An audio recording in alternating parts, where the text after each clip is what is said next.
Namaskar. A very warm good morning to all and all present here.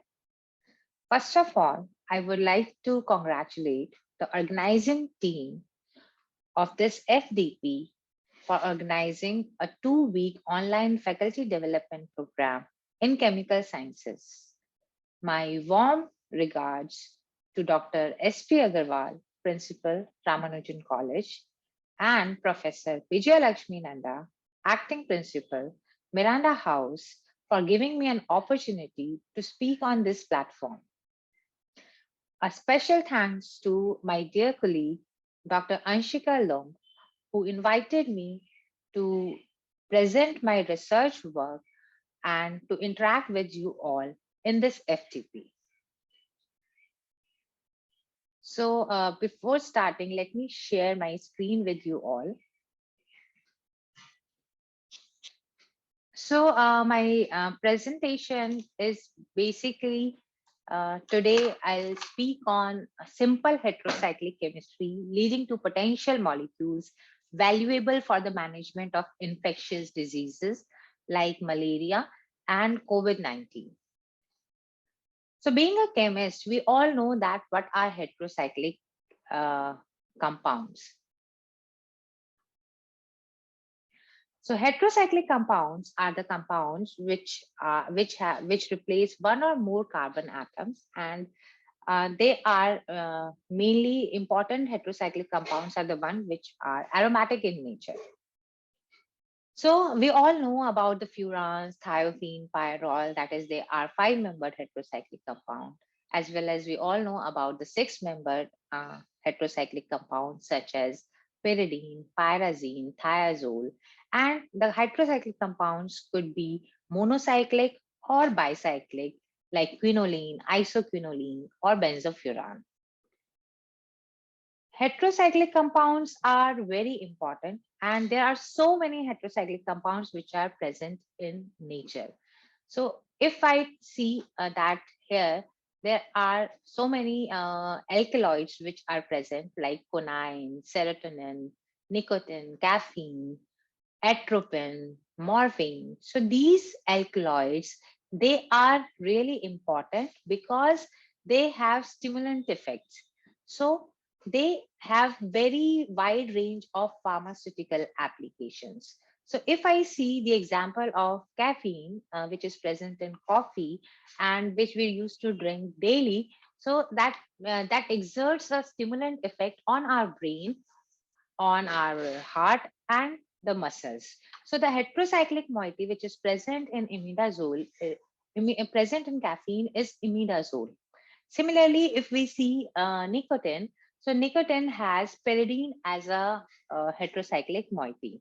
So nicotine, conine, atropine, quinine, so they all are alkaloids, and these alkaloids has a wide application in pharmaceutical industry. Morphine, for example, is an analgesic which is used to treat severe pain. And if I talk about atropine, in which the pyrrolidine ring is present as a heterocyclic compound. So this atropine is a prescribed medicine which is used for the symptoms like low heart rate. The next example is vitamin B1. So in vitamin B1, the pyrimidine ring is present, and this pyrimidine ring is basically makes it active. And this vitamin B1, we used to take it as a food supplement. Quinine. Quinine is again a very important compound, and this is the conventional compound which is used as an anti-malarial agent. So in this, the pyridine and quinoline, if these bicyclic we say, so quinoline ring is present, and similarly one more heterocyclic compound moiety, that is piperidine, is there. So these two combine, these two heterocyclic moieties, they fuse, they are present in the quinine, and it act as a conventional this compound behave as a conventional compound which is used in which is used for the prevention and therapy for malaria. So from this slide, we can see that the importance of heterocyclic compounds and their presence in nature. So if we see in our blood, so in our blood, we know that heme is the precursor of hemoglobin, and the structure of heme is nothing but it is a four pyrrole rings which are fused together, and it is a macrocyclic compound in which in which the iron is present in the cavity. So hemoglobin is synthesized from heme, and heme is the precursor of hemoglobin. So the function of heme is basically it is required to bind with the oxygen in the bloodstream. From blood, if we go to the green plants, and we all know that chlorophyll is the important pigment, which is responsible for the green color in the plant leaves. So these pigment, it performs the photosynthesis. And the chlorophyll, the structure of chlorophyll, if we see, it is nothing, but it is also contained porphyrin ring in which magnesium is present in the cavity. So chlorophyll is basically responsible for photosynthesis, and it synthesizes carbohydrates by trapping the light energy and carbon dioxide from the system. So this is very important for the plants which generate carbohydrates, and carbohydrates are the food source which we take. So we can't imagine our life without these heterocyclic moieties. Another very important example is nucleic acids. So in nucleic acids, the we all know that in the nuclei there are nucleic acids which are present, and these nucleic acids contain DNA and RNA.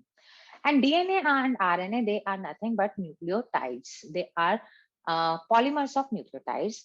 And in nucleotides, the bases are present. And the main bases which are present are purines and pyrimidine bases. So these purine and pyrimidine bases again are heterocyclic moieties which are present. So after so our nature is built in such a beautiful manner that it contains these heterocyclic compounds which are worth to work on. As I have discussed that these heterocyclic compounds are found in nature, and it has so many applications. For example, they act as an antibacterial compound, antioxidant compound, anti-ulcer compound, anti-cancer compound, anti-HIV activity. They are also used as a wound healers, as an antifungal. So in my presentation, we will discuss its application as an antimalarial as well as its efficacy against the coronavirus. So heterocyclic compounds, we discussed that their importance and their presence in nature.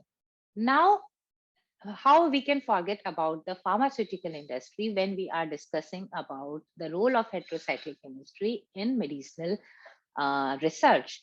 So pharmaceutical industry, if we see, there are so many there are so many compounds which are heterocyclic in nature and which we used to take them as a medicine. So if we see the structure of pantopyrazole, that is nothing but antacid. So it contains this heterocyclic moiety.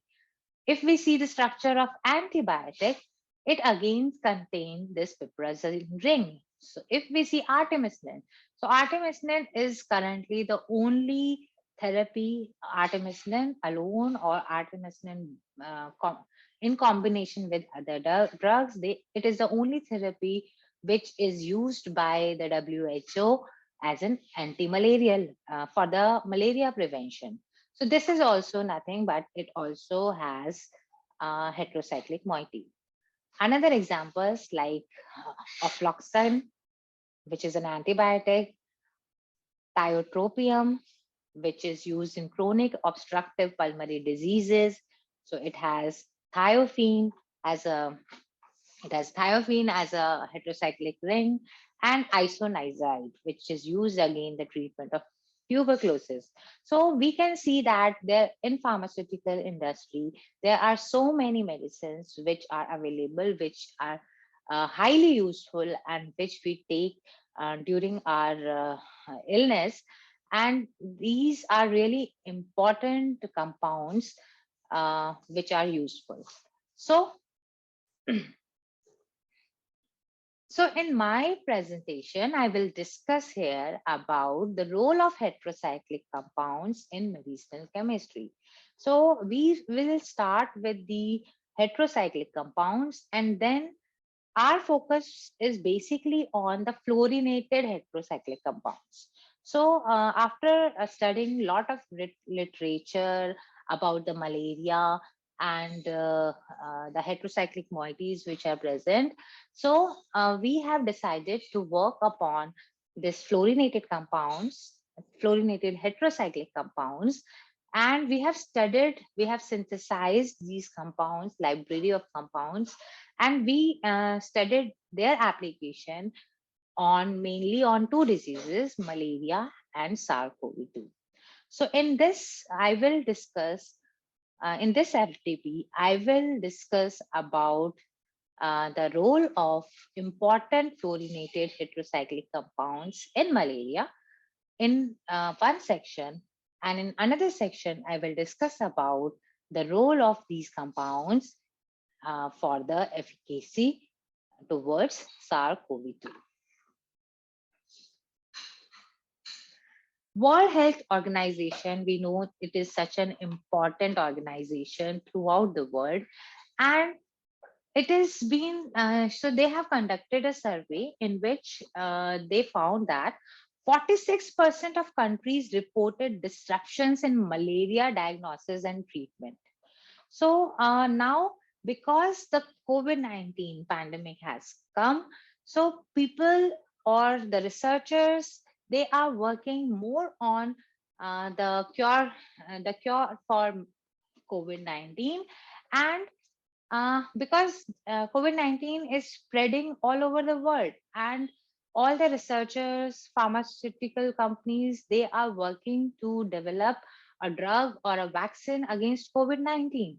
So that doesn't mean that we should neglect other diseases. So there is an excessive need to tackle the novel coronavirus, no doubt, but without neglecting other killer diseases like malaria, leishmaniasis, and cysticercosis, etc. So otherwise, what will happen that maybe after a few years, we will come to know that these diseases which have been neglected, they become the pandemic. So this is not a good sign that we should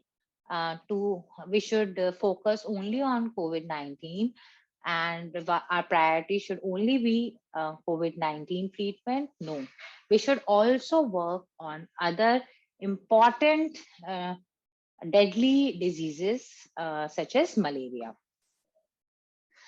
So in this, as I told you that I'll discuss my work in two parts. So the first part is heterocyclic compounds as anti-malarial therapeutics. So I told you that our main focus is on fluorine chemistry, and fluorine as so we are more curious to study the role of fluorine in heterocyclic chemistry, and why it happens that when we incorporate fluorine, there are so many drugs which are available in which fluorine plays a very important role. So why fluorine compounds? So that is the thing, why we have chosen fluorine as a compound. So the reason was because fluorine, we all know, is a highly electronegative element in the modern periodic table. It possesses high ionization potential. It is smaller in size as compared to other halogens. And these fluorinated substituents like CF3, SF3, SF5, they actually modulate the acidity or basicity of the molecule. So fluorine, basically incorporation of fluorine into the heterocyclic moiety, it increases the binding affinity because of the high ionization potential. It increases the metabolic stability. It causes the hydrophobic interaction, and it changes the lipophilicity of the molecule. So these important terms, or these components are really important to make a good drug. So here we are studying the role of these heterocyclic compounds in malaria. And I just want to give a brief introduction to you all about the malaria. That we all know that malaria is caused by a mosquito, and it is the female Anopheles mosquito which is responsible. And the in, and if the if this female Anopheles mosquito transmits this Plasmodium protozoa to the human blood, then it causes malaria. So malaria is caused by, there are mainly 5 Plasmodium species which are present. And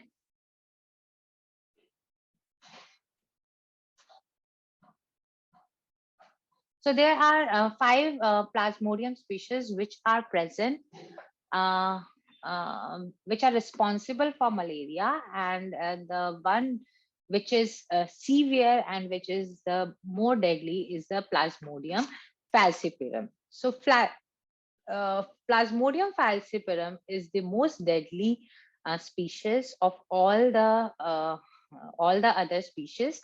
And if we compare Plasmodium vivax, it is responsible for malarial infection, which can be cured easily. Ovale, it is less prevalent from form of malaria. Malariae and Novelski, it is newly emerged parasite which is formed. So these can be curable, but the Plasmodium falciparum, it is responsible for the severe form of malaria that leads to death. Now, this is the malaria cycle, and it includes 2 stages: sexual stage and asexual stage. So, asexual stage, inside, what happens that once this mosquito bites the human, the parasite will go directly to the liver, and from the liver the sporozoites are formed, and these sporozoites then turned into cyanogens, and cyanogens they converted into merozoites, and merozoites uh, transfer from liver to blood. And again, if the uh, if the mosquito sucks that blood, then it comes into that, and there is a sexual stage. So these 2 stages, liver stage and blood stage, are important stages where we can do the analysis. So, in the latest World Malaria Report in 2021, it has been observed that there are 241 million cases of malaria, and there are 6,27,000 deaths and occurred due to malaria in 2020. So, unfortunately, the only frontline treatment which is there for malaria is artemisinin or artemisinin based combination therapies. So, and this is really unfortunate that there is no drug which is highly effective for malaria. And even in some countries, what is happening that these artemisinin based therapies, they are also becoming resistant. And WHO nowadays, it is suggesting that maybe 2 combinations, artemisinin combination, with 2 drugs, 3 drugs, or even 4 drugs are recommended for such kind of therapies, which is really uh, so which tells a really bad situation. And I think, according to the all the surveys, we should work on this disease. The second treatment, the only vaccine which is available for malaria is RTSS. And unfortunately, this RTSS vaccine is also effective only for 34%. So, this is really a challenge for all the chemists and biologists who are working for the drug development. So the challenges which are mainly we face, the world is facing, is the drug resistance, which is a matter of concern throughout the world, that the drug, they become resistant towards malaria. Even the artemisinin based combination therapies, they are also resistant towards malaria. Second is the paucity of new effective drugs. So uh, uh, although the world is working on it, still there is a paucity of drugs which are effective for this disease. And the third is poor effectiveness of RTSS. So I told you that it is only 34% effective. So even after many booster doses, the effectiveness do not increase. So this is a really matter of concern. Now, our objective is basically to design new heterocyclic compounds with broad chemical diversity. And the aim is to synthesize potent inhibitors of malaria parasite. So we perform in silico studies, we design scaffolds, we synthesize them in our laboratory, and we perform biological activity of novel potent chemical scaffolds. So, fluorinated compounds as a therapeutics. So, back to the fluorinated heterocyclic chemistry. So, what our studies suggested that there are well-known fluorinated FDA-approved drugs which are anti-malarial drugs. So, these two are an example which are heterocyclic in nature and which contain fluorine. So, mefloquine and tefenoquine. So these two are FDA approved anti-malarial drugs which has fluorine and they are heterocyclic in nature. So our then we studied more about this and we observed that the fluorinated compounds, there are so many fluorinated compounds which are in clinical and preclinical trials. So if we see their structure, it suggested that these are heterocyclic compounds and they contain maybe fluorine or CF3 moieties, which makes them an important candidate for, for their use as an anti-malarial agents. So, as per our literature survey, what we have seen that we are this paper in Malaria Journal is of quite interest to me because in this, what they have done, they have studied the activity of this heterocyclic compound, and they observed that this K1 compounds showed EC50 value against 3D7 straight, and the value comes out to be 63 nanomolar, which is quite good. So, but when we go from hit to lead optimization, so this was a good compound, but what they did that they incorporate the fluorine on these two benzene ring. So when they incorporated these two fluorine atoms on these benzene, then this compound showed an enhancement in the activity against malaria. So it showed 20 nano. So EC50 value comes out to be 20 nanomolar. And then they again try to increase the hydrophobicity of this K2. And what they incorporated two methyl groups at this carbon. So the main aim was to increase the hydrophobicity, but it was observed that the change is not much. So the change is from 20 nanomolar to 10 nanomolar. That means the fluorine plays really an important role. And so when they observed their EC50 value, it comes out to be 10 nanomolar for the Plasmodium falciparum blood for this strain 3D7. Against liver, the activity comes out to be 2 nanomolar, which is quite impressive value. And then for at gamete stage, the PF comes out to be 50 nanomolar. So this compound uh, is very potent compound, but unfortunately, the mechanism of action is still unknown for this.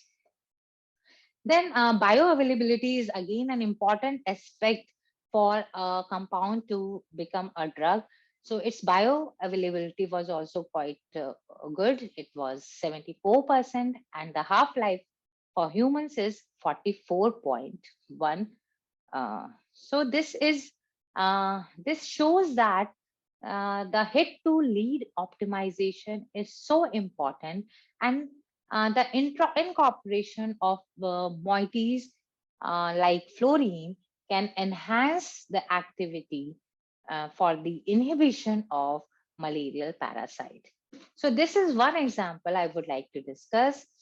The second example I would like to discuss again from the same journal. And in this case, what they have done is they took this compound N1 and its EC50 value against 3D7 strain comes out to be 0.12 micromolar.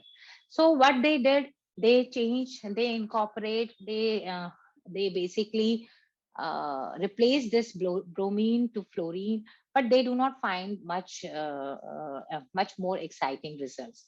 Then they have incorporated, they have done some changes by changing the heterocyclic ring. So when they changed the heterocyclic ring, again there was not much change, or not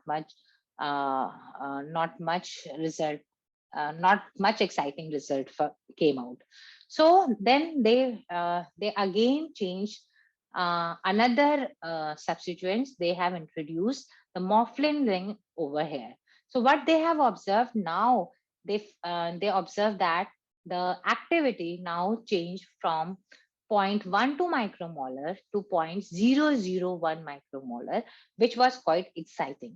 So in this case, again, they have check the EC50 value, which comes out to be 1 nanomolar against 3D7 strain.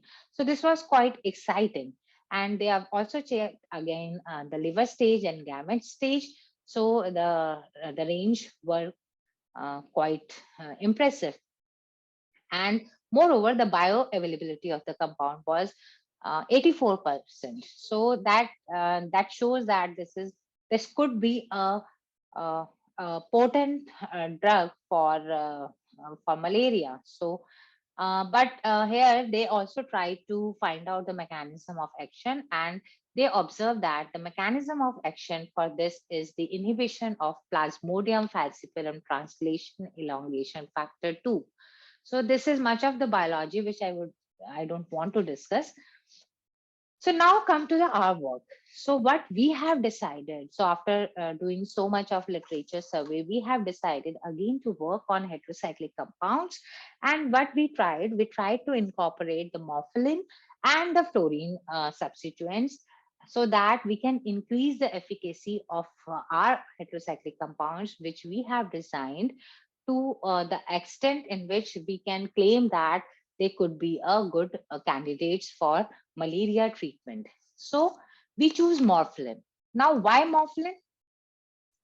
We choose morphine because we have done literature survey and we found that it basically increases the anti-malarial activity. And we have also surveyed that there are a few molecules which contain this morphine as a linker, and they are in clinical and preclinical trials. So that's why this morphine moiety uh, uh, made us to work on heterocyclic compounds. So our approach was, we have selected a morphine, we have designed few molecules which are morphine based, and we tried to play in the pocket 1 and pocket 2. So we try to incorporate morphine and fluorinated compound on these two pockets, and from this we have followed this synthetic strategy. So what we have done is, we choose this compound A. This is commercially available. And we have done the ring opening of this epoxide ring by using an amine and by using an morpholin. So we did this reaction in isopropanol. We refluxed it in 16 hours, and we got this compound that is hydroxyethylamine based compound. So this is Bock protected, and then we what we did is we removed this group, and there is a NH3 positive group which comes. So when we remove this group, that is debox step, we did it in TFA, and then we did the coupling. So coupling of amines with acids, they give amides. So here we get the amides. Now we have introduced morpholin here, and we play by changing the R group and by using different acids, we synthesized a series of compounds. So in total, in this, we have synthesized 14 analogs. So these 14 analogs, which we have synthesized, we played on the R group, we use different acids, and we try to incorporate different substituents which makes or which increase the efficiency of our compounds to become a good anti-malarial agents. So my PhD student, she has synthesized all these compounds. She characterized all these compounds by using melting point, 1H NMR, C13 NMR, and mass spectroscopy. And then she has also done the biological experiments on her on her own. So what she found out that out of these 14 analogs, the hit compound was 6K. Now, if we see the structure of 6K here, the bromine was there, not fluorine. So here are results, but we were anticipated. It was not in correlation. So the experiment results which we got, they were not in correlation with what we anticipated. So then we have decided, we were not able to find out the mechanism of action, but yes, that this was the hit compound, and it showed 84% inhibition against Plasmodium falciparum, against 3D7 strain of Plasmodium falciparum. It showed 30% reduction of plasmapsin 10 activity, and the TC50 value against Hep G2 cell were found to be 233 micromolar. So she has done the biological evaluation, and further she was able to calculate that the cytotoxicity, which was done on Hep G2 cell line using MTT assay. So she found that all the compounds, they were non-toxic between the range 233 micromolar to 2 millimolar. And these 14 compounds, out of these, these three compounds showed moderate inhibitor activity. And the percentage reduction of plasmapsin 10 activity was carried out at 1 micromolar, in which the 6K was found to be the best inhibition, showed best inhibition at of around 30%. So we observed that the 6K was the hit compound amongst all. Then she again carried out other activities like IC50 determination. So the IC50 value of 6K was come out to be 5 micromolar. She did the in vitro combination assays also in combination with artemisinin, and the compound showed synergetic effect with artemisinin. So so this was really helpful to determine the efficacy of 6K. And then she also did hemolysis assay, in which there was no significant lysis of RBCs was found up to 100 micromolar concentration. Then she also performed cytotoxicity MTD assay and in vitro blood stage specificity studies, In that, what she has done is she has done time course dose dependent cytotoxicity experiment, and she observed that uh, uh, TC50 value was evaluated at different time intervals, 24 hours, 48 hours, and 72 hours at different concentration, ranging from 1 micromolar to 2 millimolar. And the results showed tolerance of HIT 6K with TC50 value of 179, 496, and 383 micromolar at these time intervals.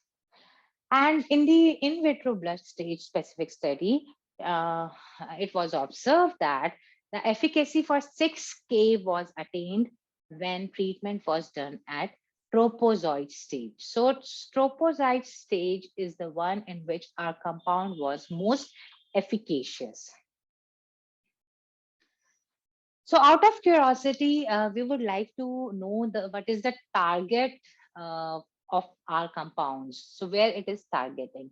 So we did in silico studies in which we took the target was found to be plasmapsin 10 inhibitor. So aspartic protease, plasmapsin 10. So plasmapsin 10 is an aspartic protease, which is known to be which is known to be a good target for the compounds, for the active compounds.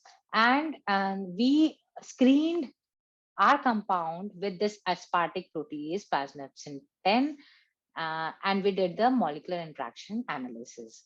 And it was found that the binding free energy of 6K with plasmapsin 10 was found to be minus 69.26 kilocalories per mole. So it was binding with this, our molecule, this 6K was binding well with the plasmapsin 10. And later, we also performed molecular dynamic analysis, and it was observed that the average RMSD of 6K was 3.08 Armstrong. So it is less than 4 Armstrong. That shows that our compound is stable and it is binding quite well. After binding with the plasmapsin 10, it becomes stable. So that is a good indication. Then she is the one. Sorry. So, she is Miss Charu Upadhyay. She's my PhD student, and she is the one who is working on the fluorinated scaffolds, again, anti-malarial drug discovery and the synthesis of heterocyclic moieties, including fluorine and morphine. So, initially, she wrote a review article and it was published in Expert Opinion Drug Discovery in 2020. And now recently she has published this morphine based molecules against human malaria parasite Plasmodium falciparum in Roy's RSC journal, that is New Journal of Chemistry. Now, currently, she's also working on working on designing and synthesis of fluorinated piperazine molecules. So here in this case, she has synthesized a library of 51 compounds, and out of these 51 compounds, 11 compounds shows IC50 less than 1 micromolar, and there are 2 hit molecules in which has IC50 value less than 100 nanomolar. So these results are highly exciting, and now she is also doing the in vivo experiments. So she is basically exploring this scaffold, and she's playing with these playing with this molecule here in R1 and R2, and she's working on that. She's also working on the she's also working on the benzoxazole fluorinated scaffolds. So the future plan is, because the benzoxazole heterocyclic compound has wide range of applications. It has lots of anti-cancer, antioxidant, parasitic, anti-diabetic, antimicrobial, and analgesic activities. So we are now working on it, and we have tried few reaction also, and she's synthesizing these molecules also, a library of compounds, where she is trying to incorporate the fluorine, CF3 and OCF3 into this heterocyclic ring, and she will going to work on it. um she's interested in doing work on it. So I really appreciate her efforts, her hard work. And I always say that if you are associated with good people, good students, hardworking students, it is not only you, it is us who work together and try to get something important. So this is the another agenda, another scheme which will on which she is working, and we hope we will get some good results. So this is that's it for part one presentation, that is heterocyclic compounds as anti-malarial therapeutics. So that's it for my first part, and now I'll discuss the second portion of my presentation in my uh, next slides. Thank you so much.